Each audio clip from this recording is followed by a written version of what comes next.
नमस्ते दोस्तों, स्वागत है आपका आपके अपने YouTube चैनल जीके विद कीर्ति वर्मा पर। तो फ्रेंड्स, हमने स्टार्ट कर रखी है हरियाणा जीके, जो कि हमारे आगामी एग्जाम्स, हरियाणा के जितने भी आगामी एग्जाम्स हैं सबके लिए ज़रूरी है। चाहे वो एग्जाम्स किसी भी लेवल का हो, छोटे लेवल का हो या फिर बड़े लेवल का हो, चाहे हरियाणा पुलिस, क्लर्क, कैनाल पटवारी, ग्राम सचिव, चाहे कोई भी एग्जाम क्यों ना हो, तो सभी के लिए हमारी हरियाणा जीके बहुत ही इम्पोर्टेंट रहने वाली है। तो आज हम हरियाणा जीके में पढ़ने वाले हैं हरियाणा के प्रमुख सांगी। आज की वीडियो में हम क्या पढ़ेंगे? हरियाणा के प्रमुख सांगी पढ़ेंगे। और जो आज की वीडियो का हमारा टॉपिक है, इसमें हम जितने भी पॉइंट डिस्कस करेंगे वो सभी या तो हरियाणा के एग्जाम्स में पहले आ चुके हैं या फिर उनके आने के चांसेस रहते हैं। इनमें बहुत से पॉइंट ऐसे हैं कि जो हरियाणा के एग्जाम्स में पहले भी आ चुके हैं। तो आज की वीडियो का हमारा टॉपिक रहने वाला हरियाणा के प्रमुख सांगी। और एक बात, अगर आपने अभी तक चैनल को सब्सक्राइब नहीं किया ना, तो सब्सक्राइब कर लीजिए, जिससे आने वाली वीडियोस के नोटिफिकेशन आपको मिलते रहे। और अगर आपको वीडियो अच्छी लगती है तो प्लीज़ वीडियो को लाइक कर दीजिए करिएगा, जिससे कि हम मोटिवेट होते हैं और हमारे आने वाले वीडियोज़ में और भी अच्छे से काम आपको करवाते हैं। तो अभी आपका ज़्यादा टाइम ना लेते हुए तो वीडियो को शुरू करते हैं। तो आज का हमारा टॉपिक रहने वाला है हरियाणा के प्रमुख सांगी रहने वाला है आज का हमारा टॉपिक। तो पहले हम थोड़ा सा सांग परंपरा के बारे में पढ़ लेते हैं। जब हमने हरियाणा के लोक नृत्य पढ़े थे तो हमने उसमें एक सांग नृत्य को भी पढ़ा था। तो सांग से ही हमारा हरियाणा के सांगी बने, यानी कि जो लोग सांग करते हैं, जिन्होंने सांग की रचना की, वही लोग सांगी कहलाए हैं। तो इसको हम पहले करने से पहले एक बार इसका थोड़ा सा पीछे का पढ़ लेते हैं, मतलब कि इसकी हिस्ट्री किस तरह की रही थी। तो सांग एक तरह से एक नाट्य कला ही है, मतलब कि एक नाटक का ही रूप है क्या हमारा सांग। तो नाट्य कला का जो पिता है या फिर जनक, उसे वो कौन है? ब्रह्मा जी हैं। जो नाट्य विधा है, हमारी नाट्य विधा, इसका जनक कौन रहेगा? ब्रह्मा। इसके जनक कौन रहेंगे? ब्रह्मा रहेंगे। परम पिता ब्रह्मा क्या रहेंगे? इसके जनक रहेंगे। यानी कि नाट्य विधा की शुरुआत किसने की है?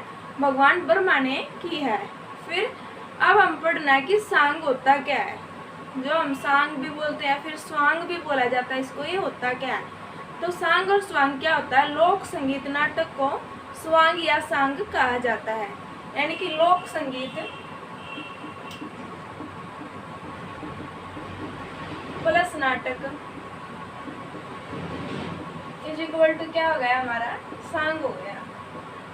यानी कि एक नाटक है और उस नाटक के बीच बीच में किसका सहारा लिया जा रहा है? संगीत का सहारा लिया जा रहा है। उसे क्या हम बोलते हैं? सांग बोलते हैं। तो सांग किस तरह किया जाता था पहले? मतलब कि सांग होता था, आज के समय पर सांग बहुत कम होते हैं या तो होते ही नहीं है, और होते हैं तो भी बहुत ज़्यादा कम होते हैं। तो सांग का मतलब कि क्या था? ये तख्तों पर किया जाता था। किसके ऊपर किया जाता? तख्तों पर किया जाता था। और इस सांग को करने के लिए कम से कम 12 से 15 आदमी होते थे जो इस सांग को कवर करते थे। इसमें मतलब कि कोई भी ऐतिहासिक किस्सा होता था उसके ऊपर ये किया जाता था, यानी इसका नाट्य रूप में उसको परिवर्तित करके उसको प्ले किया जाता था। किस पे? तख्तों पे प्ले किया जाता था। तख्तों पर उसको प्ले किया जाता था। मान लीजिए ये कोई चबूतरा है, इसके ऊपर कोई तख्त है, मतलब कि जैसे कि इस तरह से तख्त बिछा दी है, तो इसके ऊपर जो होता था सांग प्ले किया जाता था। और इसके चारों तरफ क्या होते थे? पब्लिक बैठी रहती थी जो कि सांग देखने के लिए आती थी। सांग का टाइम देखा जाए तो कम से कम भी 4, 5, 6 घंटे तक ये चलता रहता था जो आपका सांग होता था। तो इसमें क्या होता है सांग परंपरा में? मतलब कि क्वेश्चन क्या होता है? जो सांग का मुख्य व्यक्ति होता है, यानी कि जो एक्टर होता है सांग प्ले करने में, उसको क्या बोला जाता है? तो उसको बोला जाता है बेड़ेबंद। जो सांग में अभिनय करता, मुख्य अभिनेता होता है ना, जो उसको बोलते हैं क्या? मुख्य अभिनेता को बेड़ेबंद कहा जाता है। बेड़ेबंद कहा जाता है। अभिनेत्री के लिए कोई मुख्य शब्द यूज नहीं किया जाता है, अभिनेता के लिए होता है क्या? होता है बेड़ेबंद। जो सांग में मुख्य रोल प्ले करता है उसे क्या बोला जाता है? बेड़ेबंद इसको बोला जाता है। बेड़ेबंद इसको बोला जाता है। फिर अब हम अपने आज के सांग में आए। तो सांग परंपरा की शुरुआत कब से हुई? किसने सांग परंपरा की शुरुआत की? तो ये चीजें अब हम डिस्कस करेंगे। तो सांग परंपरा की शुरुआत जो हुई थी वो हुई थी 1730 ईस्वी में। कब हुई थी सांग परंपरा की शुरुआत? हुई थी 1730 ईस्वी में हुई थी। किसकी शुरुआत हुई थी? सांग परंपरा की। और किसने की थी इसकी शुरुआत की थी? किशन लाल भट्ट ने। सांग परंपरा का जनक या पिता किसको माना जाता है? किशन लाल भट्ट को। सांग परंपरा का जनक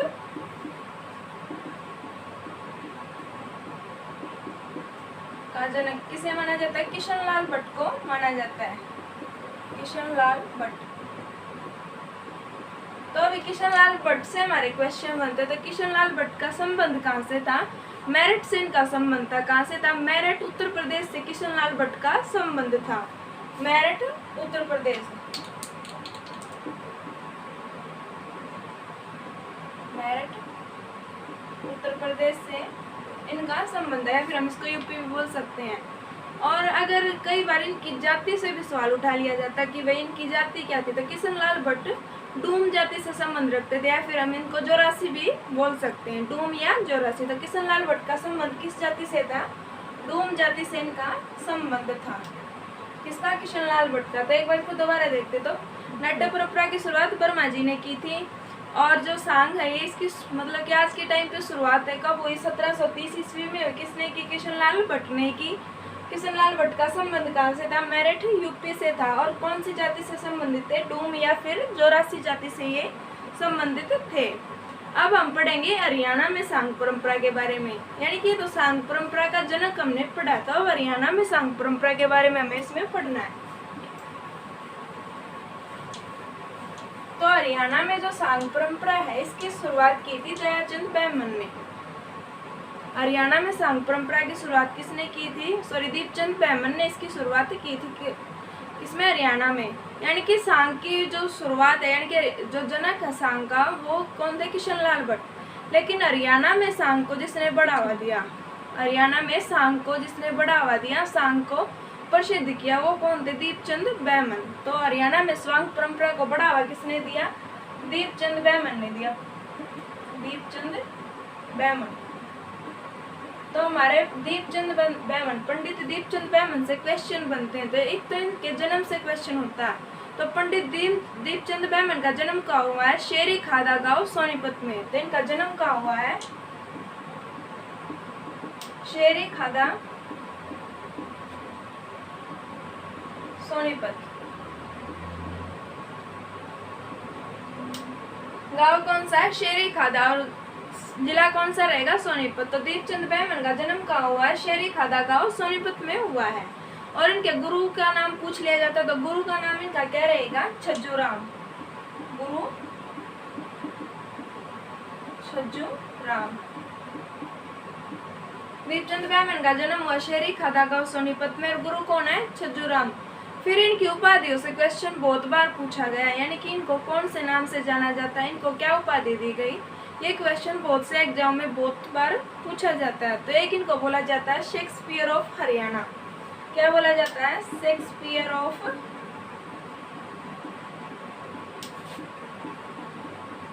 हरियाणा। और एक इसको बोला जाता है हरियाणा का कालिदास,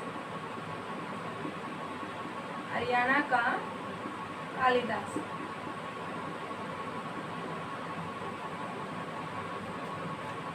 शेक्सपियर ऑफ हरियाणा और हरियाणा का कालिदास दोनों किसको बोला जाता है? दीपचंद बैमन को।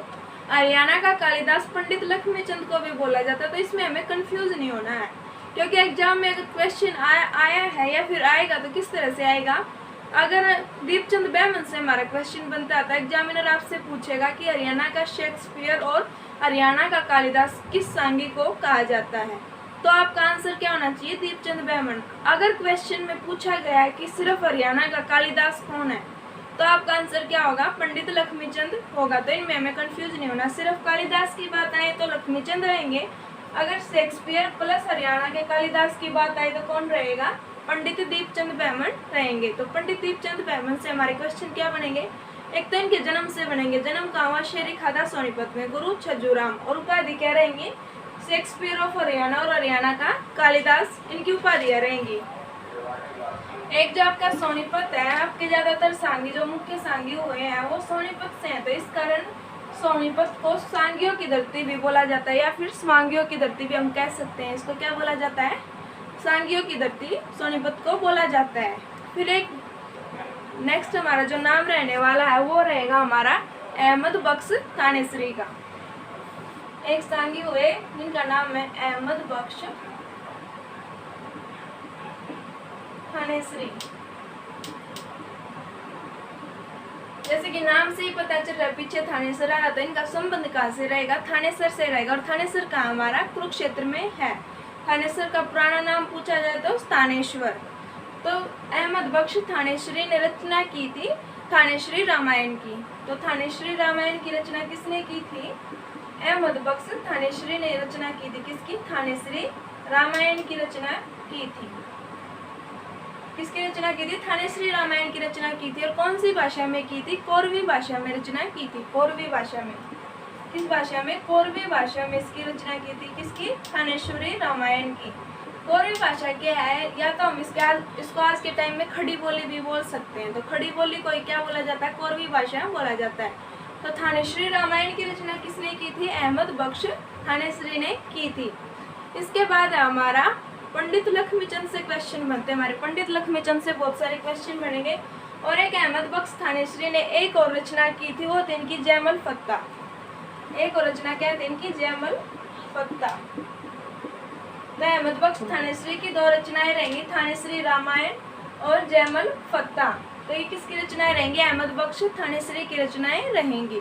अब इसके बाद हमारा आता पंडित लक्ष्मीचंद से। तो पंडित लक्ष्मीचंद से तो हमारे बहुत सारे क्वेश्चन बनते हैं, तो इसको हम बिल्कुल डीप से करेंगे।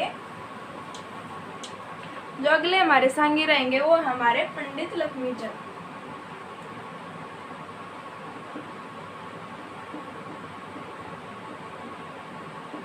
पंडित लक्ष्मीचंद हरियाणा के बहुत ही प्रसिद्ध सांगी रहेंगे। कौन? पंडित लक्ष्मीचंद। वैसे बहुत अच्छे ज्ञानी है, मतलब कि, लेकिन अनपढ़ थे। अगर इनकी क्वालिफिकेशन के बारे में पूछा जाए तो ये अनपढ़ थे। बहुत ध्यान देने वाली बात है। कई बार एग्जाम्स में पूछा भी जाता कि पंडित लक्ष्मीचंद की क्वालिफिकेशन क्या थी? तो क्वालिफिकेशन इनकी क्या रही है? अनपढ़ रही है।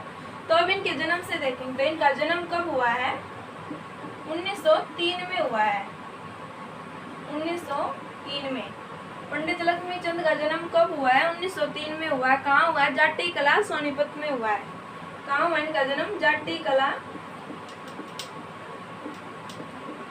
सोनीपत में, यानी कि जाटी कला गाँव है कहाँ पे स्थित है? सोनीपत में। और इनका जन्म किस साल हुआ? 1903 में। पंडित लक्ष्मीचंद का जन्म 1903 में जाटी कला सोनीपत में हुआ है। फिर इनके पिता का नाम पूछ लिया जाता है, तो पिता का कौन है इनके? पिता है इनके पंडित उमदीराम। पंडित उमदीराम साधारण किसान थे, यानी कि इनका जो मुख्य व्यवसाय रहा है पंडित उमदीराम का क्या था? किसान थे ये, खेती करना इनका व्यवसाय था। फिर पंडित लक्ष्मीचंद जो थे इनको शुरू से संगीत की ललक थी, यानी कि शुरू से ही गाना बजाने में इनकी बहुत ज़्यादा रुचि थी। ये जो हमारे दीपचंद बैमन हुए हैं, इनके सॉन्ग देखने के लिए कई बार घर से चले जाते थे और कई कई दिन तक घर पर वापस लौट कर नहीं आते थे। तो एक बार क्या होता है कि इनके गांव में किसी लड़की की शादी होती है और वहाँ पे कवि मान सिंह आते हैं। वो रात भर भजन गाते हैं और ये पंडित लक्ष्मीचंद उन्हें देखने के लिए चले जाते हैं। तो ये उनसे इतने प्रभावित होते हैं कि उन्हें अपना गुरु बना लेते हैं। किसको? कवि मान सिंह को क्या करते हैं? ये अपना गुरु बना लेते हैं। तो पंडित लक्ष्मीचंद का गुरु कौन रहेगा? कवि मान सिंह। गुरु कौन रहेगा? कवि मान सिंह।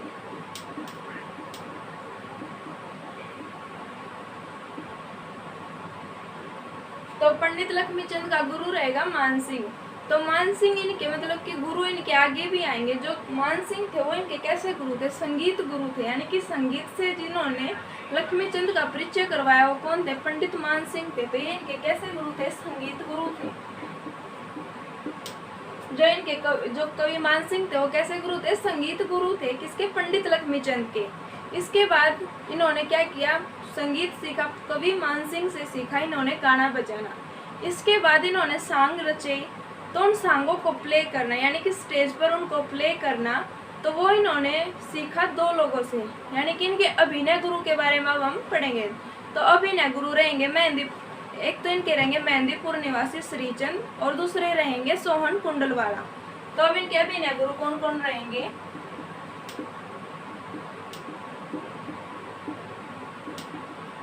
एक तो सोहन कुंडलवाला,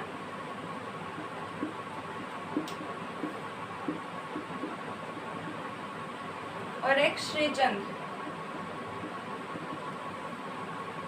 लक्ष्मीचंद ने अभिनय सीखने के लिए क्या किया था, इन दोनों की सांग मंडली को ज्वाइन किया था। किस किस के, सोन कुंडलवाला और श्रीचंद की सांग मंडली को ज्वाइन किया था पंडित लक्ष्मीचंद ने। क्या करने के लिए, अभिनय सीखने के लिए, यानी कि एक्टिंग सीखने के लिए, क्योंकि हमें पता है सांग में क्या होता है, एक्टिंग होती है और साथ में लोक संगीत का प्रयोग किया जाता है। फिर इन्होंने शिक्षा दीक्षा कैसे ली, मतलब कि जिन्होंने इन्हें जो हमारे वेद हैं, उपनिषद हैं, जो हमारे शास्त्र हैं, इनकी शिक्षा इन्होंने कहाँ से ग्रहण की थी, पंडित टीकाराम शास्त्री से ग्रहण की थी। यानी कि इनके शिक्षा गुरु कौन रहेंगे, तो इनके शिक्षा गुरु रहेंगे हमारे यहाँ से टीकाराम शास्त्री। शिक्षा गुरु पंडित टीकाराम शास्त्री। पंडित टीकाराम शास्त्री, इनका संबंध रहेगा रोहतक से। तो पंडित टीकाराम शास्त्री, इनका संबंध कहाँ से रहेगा, रोहतक से रहेगा। तो इनके 3 तरह के गुरु है। संगीत गुरु रहेंगे कवि मान सिंह, और जो विनय गुरु रहेंगे वो है सोन कुंडलवाला और श्रीचंद। और जो इसके बाद हमारे आ रहे हैं शिक्षा गुरु, वो रहेंगे पंडित टीकाराम शास्त्री। तो फिर लक्ष्मीचंद जो हैं वो कैसे कवि थे, श्रृंगार रस प्रधान कवि थे। कैसे कवि थे, श्रृंगार रस प्रधान कवि थे। मतलब कि इनकी रचनाओं में किसकी अधिकता मिल रही है, श्रृंगार रस की अधिकता मिलेगी। किसकी अधिकता मिलेगी, श्रृंगार रस की अधिकता मिलेगी। इस रस की अधिकता मिलेगी, श्रृंगार रस की अधिकता मिलेंगी। मतलब कि इनके जो सांग है, सारे सांग बहुत फेमस हुए और 20 से अधिक इन्होंने सांग रचे हैं। इनकी सांगों की संख्या कितनी रहेगी, 20 से ज्यादा रहेगी।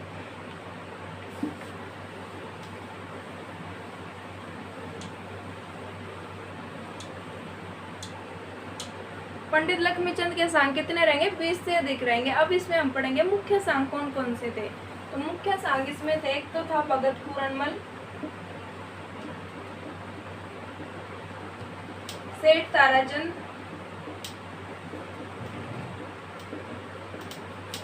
और नल दमयंती।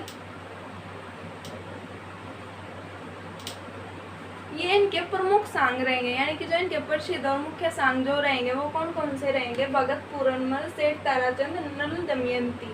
ये इनके मुख्य सांग रहेंगे। इसके अलावा सत्यवान सावित्री और शाही लकड़ारा भी इनके मुख्य सांग रहेंगे। फिर इनकी मृत्यु हो जाती है 1945 में। मृत्यु कब हुई, अब इनकी 1945 में क्या हुआ, लक्ष्मीचंद की मृत्यु हो गई। जन्म हुआ है 1903 में, मृत्यु हो गई 1945 में, जबकि इनकी उम्र कितनी थी, 42 साल की उम्र थी। अब हम इनकी उपाधियों के बारे में पढ़ेंगे, क्योंकि उपाधियों से इनके क्वेश्चन बनते हैं। तो उपाधियां इनको मिली थी, एक तो हरियाणा का सूर्य कवि, हरियाणा का सूर्य कवि बोला जाता है लक्ष्मीचंद को, हरियाणा का सूर्य कवि।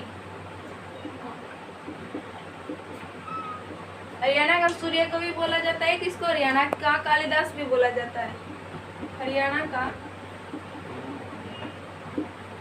कालिदास। एक इन्हें संपूर्ण कविता का कालिदास भी बोला जाता है, संपूर्ण कविता का कालिदास। और एक सूफी दर्शन की मीरा।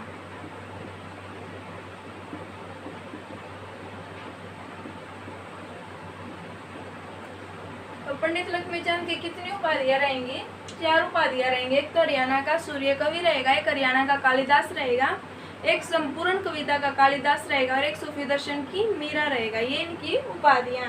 हरियाणा का कालिदास और हरियाणा के सूर्य कवि से ज्यादातर क्वेश्चन पूछे जाते हैं। तो हरियाणा का कालिदास सिर्फ पूछा जाए तो पंडित लक्ष्मीचंद, अगर हरियाणा का कालिदास प्लस हरियाणा का शेक्सपियर पूछा जाए तो दीपचंद बैमन रहेंगे। फिर आज के टाइम पे अगर देखा जाए, जो सोनीपत के ट्रेना गांव है, वहाँ पर पंडित लक्ष्मीचंद के नाम से एक यूनिवर्सिटी भी बनाई जा रही है। यानी कि हरियाणा सरकार का दावा रहा है कि सोनीपत के ट्रेना में पंडित लक्ष्मीचंद के नाम से यूनिवर्सिटी का निर्माण करेंगे। और एक बात इनके बारे में क्या है, इनसे एक क्वेश्चन बनता है कि किस कवि या फिर किस सांगी के दिमाग पर शोध किया गया था। कई बार HSSC ने इस क्वेश्चन को पूछा कि किस कवि या किस सांगी के दिमाग पर शोध किया गया था। तो किसके दिमाग पर शोध किया गया था, पंडित लक्ष्मीचंद के दिमाग पर शोध किया गया था। क्यों शोध किया गया था, क्योंकि ये अनपढ़ थे, लेकिन अनपढ़ होते हुए भी इनको ज्ञान बहुत ज्यादा था, जिस कारण इनके दिमाग के ऊपर शोध किया गया था। फिर पंडित लक्ष्मीचंद के पुत्र रहेंगे तुलेराम शास्त्री, जिन्हें पद्मश्री पुरस्कार प्राप्त है। पंडित लक्ष्मीचंद के पुत्र कौन रहेंगे?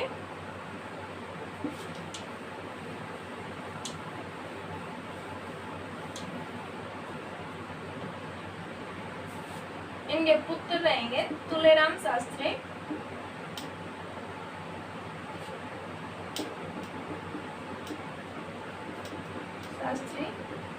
जिन्हें पद्मश्री पुरस्कार प्राप्त है। ये भी साहित्य सेवा ही कर रहे हैं जो तुलेराम शास्त्री हैं। और जो इनके पौत्र हैं वो कौन रहेंगे? विष्णुदत्त।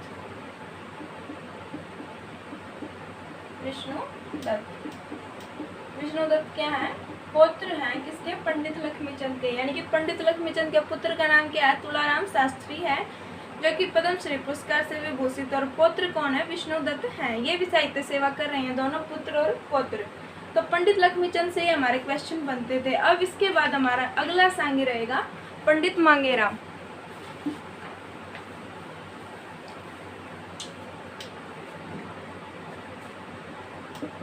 पंडित मांगेराम। तो पंडित मांगेराम शिष्य किसके रहेंगे? जो पंडित मांगेराम है ये शिष्य रहेंगे पंडित लक्ष्मीचंद के, शिष्य रहेंगे पंडित मांगेराम। और पंडित लक्ष्मीचंद जो शिष्य थे वो किसके थे? कवि मानसिंह के शिष्य थे। तो पंडित मांगेराम का जन्म कब हुआ? 1905 में हुआ। 1905 में सिसाना सोनीपत में हुआ इनका जन्म।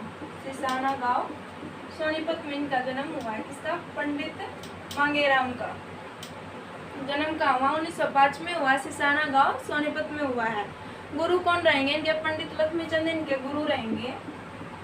गुरु है पंडित लक्ष्मीचंद, जिन्होंने इन्हें शिक्षा दी थी। किसके? संगीत की, या फिर हम सांग की शिक्षा बोल सकते हैं। किसको दी थी?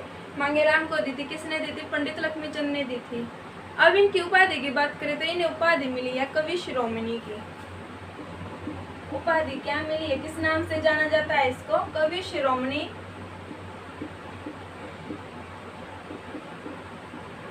पंडित मांगेराम को कौन सी उपाधि मिली है? कवि शिरोमणि की उपाधि मिली है। इसके बाद है कि इन्होंने गंधर्व सभा का आयोजन किया था, यानी कि गंधर्व सभा का निर्माण किया था। गंधर्व सभा का निर्माण पंडित मांगेराम ने किया था। कब किया था? 1962 में किया था। तो 1962 में पंडित मांगेराम ने क्या किया था? गंधर्व सभा का निर्माण किया था। गंधर्व सभा का निर्माण किया था। कब? 1962 में किया था।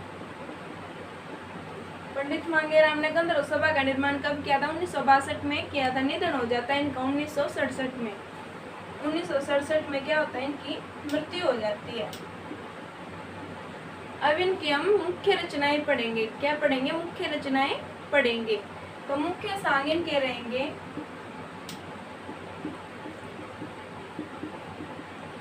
मुख्य सांग एक तो इनका रहेगा भगत पूर्णमल, एक इनके कृष्ण जन्म से संबंधित रहेंगे, से संबंधित सांग रहेंगे।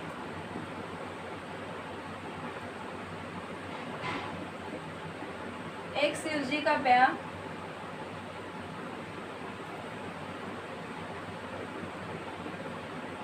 ये जो सांग है ये इनके मुख्य सांग रहेंगे। कौन कौन से? भगत पूरणमल, कृष्ण जन्म से संबंधित सांग रहेंगे और शिव जी का ब्याह। इसके अलावा इनके सांग रहेंगे दुष्यंत, शकुंतला, गोपीचंद आदि इनके क्या रहेंगे? प्रमुख सांग और भी रहेंगे। यानी कि इनके अलावा जो सांग रहेंगे गोपीचंद रहेगा, दुष्यंत, शकुंतला रहेगा। इसके बाद आते हैं पंडित नेत्राम। इनके बाद कौन से सांगी आएंगे? पंडित नेत्राम। तो इनके बारे में आप स्क्रीनशॉट भी ले सकते हैं। इसके बाद हमारे नेक्स्ट सांगी कौन रहेंगे? पंडित नेत्राम।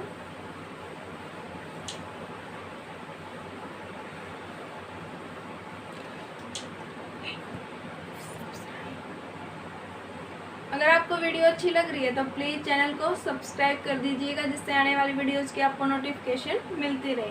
तो हमारा भी नेक्स्ट सांगी जो रहेगा वो आप पंडित नेत्राम। तो पंडित नेत्राम की रचना के बारे में पूछा जाता है। इनके बारे में ज़्यादा इतना, इनके मतलब कि जन्म के बारे में इतना नहीं पूछा जाता है, इनकी रचना पूछी जाती है। तो इनकी मुख्य रचना क्या रहेगी? शीला सेठानी। पंडित नेत्राम की मुख्य रचना क्या रहने वाली है? शीला सेठानी। शीला सेठानी जो है ये पंडित नेत्राम की मुख्य रचना रहेगी। इसके बाद आएंगे हमारे पंडित शंकरलाल। नेक्स्ट सांगी रहेंगे हमारे पंडित शंकरलाल। तो पंडित शंकरलाल की भी रचनाओं से क्वेश्चन पूछा जाता है। तो पंडित शंकरलाल की मुख्य रचनाएं क्या रहेंगी हमारी? एक तो रहेगी पद्मनी, दूसरी रहेगी भूरा बादल। तो पंडित शंकरलाल की कौन कौन सी रचनाएं रहेंगी? एक तो पद्मनी रहेगी, एक भूरा बादल रहेगी। पंडित नेत्राम की रचना रहेगी शीला सेठानी, और पंडित शंकरलाल की रहेगी पद्मिनी और भूरा बादल। इसके बाद आता है धनपत सिंह। इसके बाद जो हमारा अगला सांगी रहेगा वो धनपत सिंह रहेगा। बहुत ही फेमस रहा है पंडित सिंह। जो ये हमारा सांगी है धनपत सिंह, इनका संबंध था जोरासी से, यानी कि डूम जाति से संबंध रखते थे। किससे संबंध रखते थे? डूम जाति से संबंध रखते थे पंडित नहीं, धनपत सिंह। किससे संबंध रख रहे हैं? डूम जाति से संबंध रख रहे हैं। इनके जन्म से पूछा जाता है, जन्म से क्वेश्चन क्या बनता है हमारा? जन्म कब हुआ है इनका? तो जन्म हुआ है इनका 1915 में निंदाना गांव रोहतक में। जो धनपत सिंह है इनका जन्म कहाँ हुआ है? 1915 में हुआ है, निंदाना गांव रोहतक में हुआ है। किसका जन्म हुआ है? धनपत सिंह का हुआ है। इसके बाद इनके गुरु का नाम पूछा जाता है। तो धनपत सिंह के गुरु कौन रहेंगे? जमुआ मीर धनपत सिंह के गुरु रहेंगे। तो धनपत सिंह के गुरु कौन है? जमुआ मीर। धनपत सिंह के गुरु कौन है? जमुआ मीर धनपत सिंह के गुरु रहेंगे। इनको उपाधि मिली थी राय बहादुर की। उपाधि क्या मिली थी? राय बहादुर की उपाधि इनको दी थी, अंग्रेजों ने दी थी उपाधि। तो उपाधि इनकी क्या रहेगी? राय बहादुर। तो इससे हमारा क्वेश्चन बनता है, बहुत इंपॉर्टेंट है, नोट कर लीजिएगा। राय बहादुर की उपाधि किस सांगी को मिली? तो राय बहादुर की उपाधि किसे मिली थी? धनपत सिंह को मिली थी। और किसने दी थी? अंग्रेजों ने उपाधि दी थी। तो इनकी मृत्यु कब हुई? 1979 में, यानी कि 1979 में धनपत सिंह की मृत्यु हो जाती है। मृत्यु कब हुई? 1979 में इनकी क्या हो गई है? मृत्यु हो गई है। फिर एक इनके शिष्य के बारे में पूछा जाता है। तो शिष्य इनके रहेंगे चंदगी राम बगाना। जो धनपत सिंह के शिष्य कौन रहेंगे?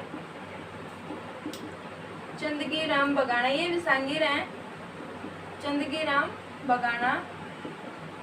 और इनके बेटे का नाम, इन चंदगी राम के बेटे का नाम पूछ लिया जाता है। तो चंदगी राम के बेटे का नाम क्या रहेगा? धर्मवीर बगाना।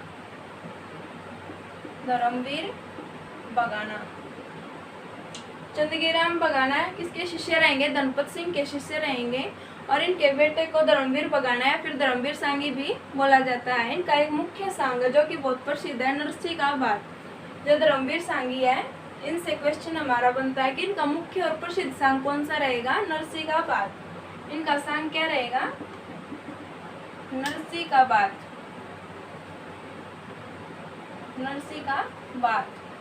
इनका मुख्य सांग रहेगा धर्मवीर बगाना का।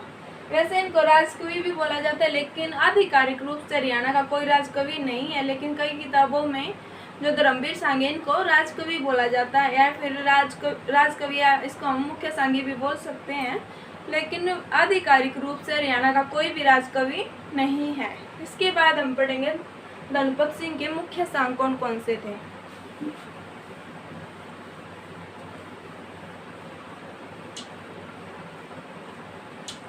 तो धनपत सिंह के मुख्य सांग अब हम पढ़ेंगे। तो इनके सांग थे, मुख्य सांग थे, एक तो लीलो चमन,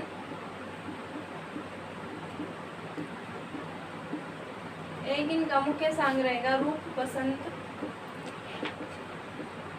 कौन कौन से रहेंगे? लीलो चमन रहेगा, रूप बसंत रहेगा, नल दमयंती, और एक नल दमयंती इनका रहने वाला है। तो कौन कौन से है? लीलो चमन है, रूप बसंत और नल दमयंती इनके मुख्य सांग रहेंगे। लीलो चमन काफी फेमस रहेगा। धनपत सिंह का सबसे फेमस सांग कौन सा रहने वाला है? लीलो चमन रहने वाला। तो मुख्य सांग कौन कौन से हैं? लीलो चमन है, रूप बसंत और नल दमयंती है। इसके बाद नेक्स्ट हमारे जो सांगी हैं वो है हरदेव सांगी, हरदेव सिंह या फिर हरदेव सिंह सांगी भी हम इसको बोल सकते हैं। नेक्स्ट हमारे जो सांगी है वो कौन है? हरदेव सांगी। इनके जीवन या फिर जन्म के बारे में इतना नहीं पूछा जाता है, इनके सांगों के बारे में पूछा जाता है, यानी कि इनकी मुख्य रचनाओं के बारे में पूछा जाता है। तो इनकी मुख्य रचनाएं जो रहेंगी वो है हीर रांझा, बहुत फेमस है, जानी चोर और चंद्र किरण। तो हरदेव सांघी की मुख्य रचनाएं कौन कौन सी रहेंगी? हीर रांझा, चंद्र किरण और जानी चोर। तो इनकी रचनाओं से क्वेश्चन उठता है, हीर रांझा, जानी चोर और चंद्र किरण किसकी रचनाएं रहेंगी? हरदेव सांघी की रचनाएं रहेंगी। इसके बाद नेक्स्ट वो हमारा बाजे भगत रहेगा।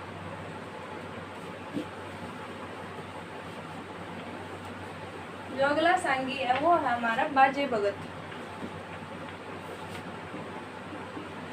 बाजे भगत, तो जो बाजे भगत है इनके गुरु थे हरदेव सिंह सांघी। बाजे भगत के गुरु कौन रहेंगे? हरदेव सिंह सांघी इनके गुरु रहेंगे।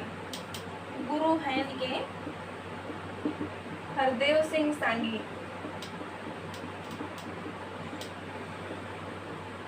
गुरु से क्वेश्चन बनता है इनका कि बाजे भगत के गुरु कौन है? हरदेव सिंह सांघी इनके गुरु हैं। और इनका संबंध किससे है? नाई जाति से इनका संबंध रहेगा। बाजे भगत का संबंध किस जाति से रहेगा? नाई जाति से इनका संबंध रहेगा। इस जाति से, नाई जाति से संबंध रहेगा। इसका बाजे भगत का संबंध रहेगा। अब इनकी रचनाओं के बारे में पूछा जाता है, तो इनकी रचनाएं रहेंगी सरवर नीर,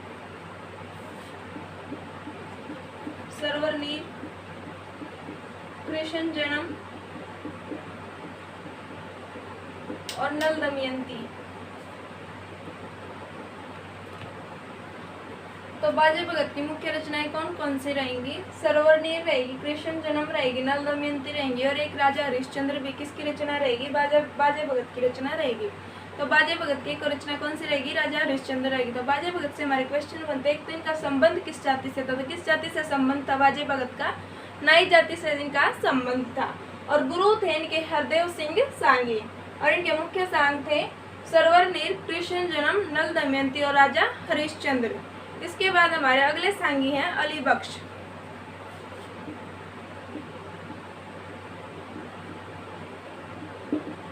नेक्स्ट जो हमारे सांगी हैं अली बख्श। अली बख्श के मुख्य सांग क्या रहेंगे? एक तो राजा नल रहेगा। इनके सांगों से क्वेश्चन पूछा जाता है, फिर इनकी रचना भी हम इसको बोल सकते हैं। एक चंद्रावल रहेगा।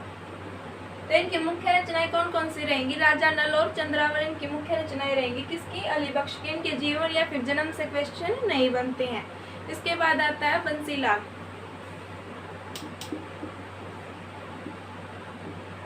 तो बंसीलाल की भी रचनाओं से क्वेश्चन बनता है। एक तो इनकी रचना गुरु गोगा और दूसरी है ध्रुव भगत। गुरु गोगा और ध्रुव भगत, ये किसकी रचनाएं रहेंगी? बंसीलाल की रचनाएं रहेंगी। एक और सांगी है पंडित रामकिशन व्यास। पंडित रामकिशन व्यास, तो इनके मतलब कि स्थान से क्वेश्चन बनता है, तो इनका संबंध कहाँ से रहेगा? नारनौंद हिसार से रहेगा। इनका संबंध कहाँ से रहेगा? नारनौंद हिसार से रहेगा। नारनौंद जगह है हिसार में। तो पंडित रामकिशन व्यास का संबंध कहाँ से रहेगा? नारनौंद हिसार से पंडित रामकिशन व्यास का संबंध रहेगा। इसके बाद हमारा जो लास्ट सांगी रहता है वो है फौजी मेहर सिंह या फिर जाट मेहर सिंह भी इनको बोल सकते हैं।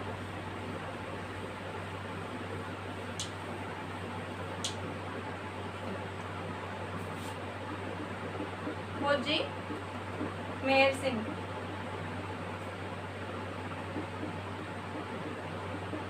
फौजी मेहर सिंह और मांगेराम दोनों ही लक्ष्मी चंद के शिष्य थे। किसके शिष्य थे? लक्ष्मी चंद के शिष्य थे। तो फौजी मेहर सिंह किसके शिष्य थे? फौजी मेहर सिंह का गुरु कौन रहेगा? पंडित लक्ष्मी चंद इनके गुरु रहेंगे। किसके? फौजी मेहर सिंह के पंडित लक्ष्मी चंद गुरु रहेंगे। फौजी मेहर सिंह के गुरु रहेंगे। इसके बाद इनके जन्म से क्वेश्चन बनता है। तो जन्म इनका हुआ है 1916 में बरौना सोनीपत में। इनका जन्म कहाँ हुआ? 1916 में हुआ, बरौना गांव सोनीपत में। किसका जन्म हुआ? जाट मेहर सिंह का जन्म हुआ है। और मृत्यु कब हुई है? 1945 में इनकी मृत्यु हो गई है। मृत्यु कब हुई है? 1945 में। देश सेवा करते हुए ये शहीद हो गए थे। कौन? जाट मेहर सिंह। तो इनकी मृत्यु कब हुई? 1945 में हुई है। और मुख्य सांग इनके पूछे जाते हैं, तो इनके मुख्य सांग है अंजना पवन,